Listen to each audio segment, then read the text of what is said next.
திறப்பிலே 5 நிமிடங்கள். கிறிஸ்துவுக்குள் மிகவும் பிரியமான என் அன்பு சகோதர சகோதரிகளை, திறப்பிலே 5 நிமிடங்கள் என்கிற இந்த ஜெப நேரத்தில் என் அன்பு சகோதர சகோதரிகள் உங்கள் அனைவரோடு கூட இணைந்து ஜெபிக்க கர்த்தர் பாராட்டின கிருபைக்காக ஆண்டவருக்கு நன்றி செலுத்துகிறேன். இன்றைக்கும் ஒரு முக்கியமான காரியத்திற்காக நாம் ஜெபிக்க இருக்கிறோம். அசாம் மாநிலத்தில் ஒரு மிகப்பெரிய வன்முறை வெடித்து அது நிமித்தமாக 2 பேர் எரித்து கொல்லப்பட்டிருக்கிறார்கள் என்று கூறப்படுகிறது. ஒரு மிகப்பெரிய வன்முறை சம்பவமாக அங்கு நிகழ்ந்திருக்கிறது. தொடர்ந்து அந்த போராட்டம் நீடித்து வருகிறது என்றும் அந்த செய்தி குறிப்பில் கூறப்பட்டிருக்கிறது. மணிப்பூரை தொடர்ந்து அசாம் மாநிலத்திலும் உள்நாட்டு கலவரம் அல்லது உள் மாநிலத்து கலவரம் என்று சொல்லலாம், அப்படிப்பட்ட ஒரு சூழ்நிலை அங்கே நிலவி வருகிறது. இதற்கான காரணம் என்று சொல்லி பார்க்கும் பொழுது 2 இனங்களுக்கு இடையிலான ஒரு வன்முறை போராட்டம், ஏற்கனவே நீடித்த ஒரு போராட்டமானது தற்போது அது வலுப்பெற்றிருப்பதாக கூறப்படுகிறது. அரசு மேய்ச்சல் நிலங்களை மற்றவர்கள், அதுவும் பீகார் மற்றும் நேபாளத்தை சார்ந்தவர்கள் அங்கே இருப்பதை எதிர்த்து இந்த போராட்டத்தை அந்த இனக்குழுவினர் நடத்தியிருக்கிறார்கள். என் அன்பு தேவனுடைய பிள்ளைகளை, கர்பி மாவட்டத்தில் உள்ள கெரோனி பகுதியிலே இந்த சம்பவம் நடைபெற்றிருக்கிறது. இந்த சம்பவத்திலே IPS அதிகாரிகள் படுகாயமடைந்திருக்கிறார்கள், 58 போலீசார் காயமடைந்திருக்கிறார்கள், இன்னும் 2 பேர் எரித்து கொல்லப்பட்டிருக்கிறார்கள், பொது சொத்துக்கள் சேதமடைந்திருக்கிறது, வாகனங்கள் தீ வைக்கப்பட்டிருக்கிறது என்று கூறப்பட்டிருக்கிறது அந்த செய்தி தொகுப்பில்.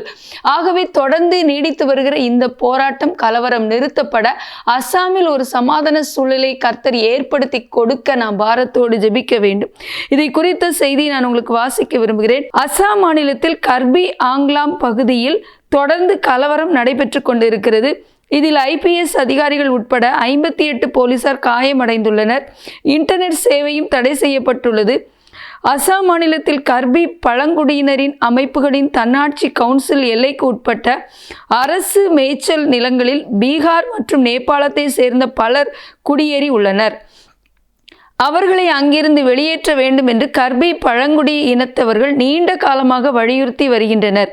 தங்களது கோரிக்கைகளை வலியுறுத்தி மேற்கு கர்பி ஆங்லாங்கின் பெலங்பி என்ற பகுதியில் கடந்த 2 வாரங்களாக பழங்குடியினர் 9 பேர் உண்ணாவிரத போராட்டத்தில் ஈடுபட்டு வந்தனர். அவர்களின் உடல்நிலை மோசமடைந்ததை தொடர்ந்து கடந்த திங்கட்கிழமை அவர்களை மருத்துவ சிகிச்சைக்காக போலீசார் வலுக்கட்டாயமாக குவாஹாட்டிக்கு அழைத்து சென்றனர். இதனால் ஆத்திரமடைந்த பழங்குடி இனத்தவர்கள் போராட்டத்தில் ஈடுபட்டனர். மட்டுமல்ல, கர்பி பகுதிகளில் இருந்த வாகனங்களை தீ வைத்து கொளுத்தினர். கடைகளில் இருந்து சமையல் கேஸ் சிலிண்டர்களை வெளியில் போட்டு வெடிக்க செய்தனர். கலவரத்தை அடக்க வந்த போலீசார் மீது அம்புகள் எய்தனர். கற்களையும் வீசியும் தாக்குதல் நடத்தினர். இதனால் நிலைமை கட்டுக்கடங்காமல் போனது. போலீசார் கண்ணீர் புகை குண்டுகள் வீசி கும்பலை கலைக்க முயற்சித்தனர். இதில் 2 பேர் உயிரிழந்திருக்கிறார்கள்.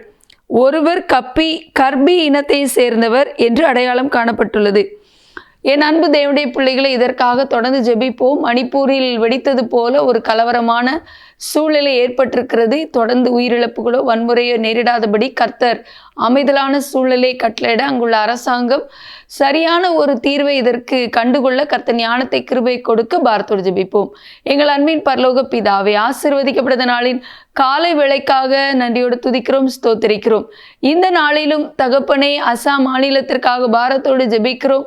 ஆண்டவரே, 2 இன குழுவினருக்கு இடையிலே நடைபெற்று கொண்டிருக்கிற இந்த போராட்ட வன்முறை நிறுத்தப்பட அரசாங்கம் இதில் தலையிட்டு ஞானமான நடவடிக்கை எடுக்க, ஆண்டவரே, தொடர்ந்து ஆண்டவரை படுகொலை எந்த விதத்திலும் நேரிடாதபடி, உயிரிழப்புகள் நேரிடாதபடி, ஆண்டவரை இந்த கலவரம் நீடிக்காதிருக்க ஜெபிக்கிறேன். வன்முறையை, இரத்தம் சிந்துதலை கட்டவிழ்த்து விட போராடுகிற சத்துருக்கள் இயேசுவின் நாமத்தில் அழிக்கப்படுவதை ஜெபிக்கிறேன்.